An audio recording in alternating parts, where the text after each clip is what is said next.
Right now, you are wearing clothes. You have been since the moment you woke up. You put them on without thinking, without questioning, as if it were the most natural thing in the world. But here is the strange part. It is not natural at all. Every other animal walks the earth exactly as evolution made them. Feathers, fur, scales. Whatever the body grew, the body kept. And then there is you, hairless, vulnerable, wrapping yourself in the skins of other creatures just to survive the night. How did that happen? Your earliest ancestors did not need clothing. Around 6 million years ago, the lineage that would produce you split from the ancestors of chimpanzees. Those early hominids were covered in thick body hair, built for dense forest, stable temperatures, a body that could regulate itself without help. Then the climate changed. Forests thinned into open savanna. The shade disappeared. Suddenly, your ancestors were standing in direct equatorial sunlight for hours, chasing prey across open ground. Evolution made an unusual choice.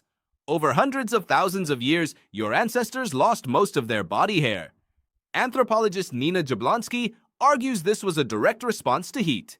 By shedding fur and expanding sweat glands, the early human body became the most efficient cooling machine in the animal kingdom. You can outrun a horse over long distances, not because you are faster, because you sweat and they cannot cool down fast enough. But bare skin is exposed skin. The same nakedness that kept your ancestors alive at noon became dangerous when the sun went down. So when did clothing actually begin? Cloth rots. Leather disintegrates. You cannot dig up a jacket or carbon date a sandal. So researchers had to get creative. In 2011, a team led by David Reed at the University of Florida studied lice. Head lice live in hair. Body lice live in clothing. By tracing the genetic split between the two species, Reed estimated when body lice first appeared, which meant estimating when humans first wore clothes regularly enough for a new species to evolve inside them. The answer? Roughly 170,000 years ago. That is deep in the Middle Stone Age, before your ancestors left Africa, before almost everything you think of as civilization. And yet, someone was already wearing something. Around that same period, the Earth entered one of its coldest phases in recent history. Some researchers believe the human population may have collapsed to just a few thousand individuals. Your ancestors did not just face extinction in theory, they nearly lived it. Small groups huddled near coastlines in southern Africa. They used ochre. They engraved shells. And according to the Laos data, they wrapped themselves in animal skins. Not for fashion, for survival. Here is what that means. Clothing was a cognitive leap. It required something no other animal demonstrates. The ability to look at a dead animal and see not what it is, but what it could become. To plan not for this cold moment, but for the cold moment that has not arrived yet. Evolutionary psychologist Robin Dunbar calls this kind of forward thinking one of the defining features of modern human cognition. Clothing is a physical object made from an idea about tomorrow.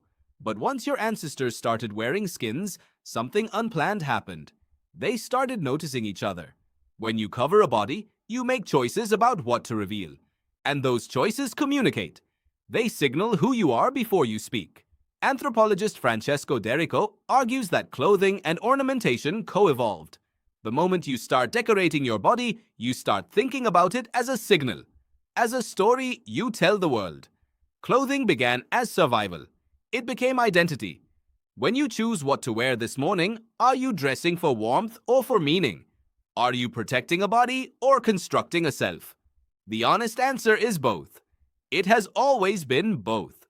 The clothes you wear are the physical record of a species that stared down extinction 170,000 years ago and chose to survive it. Your ancestors wrapped themselves in the world to make it livable. You just do not have to think about it anymore.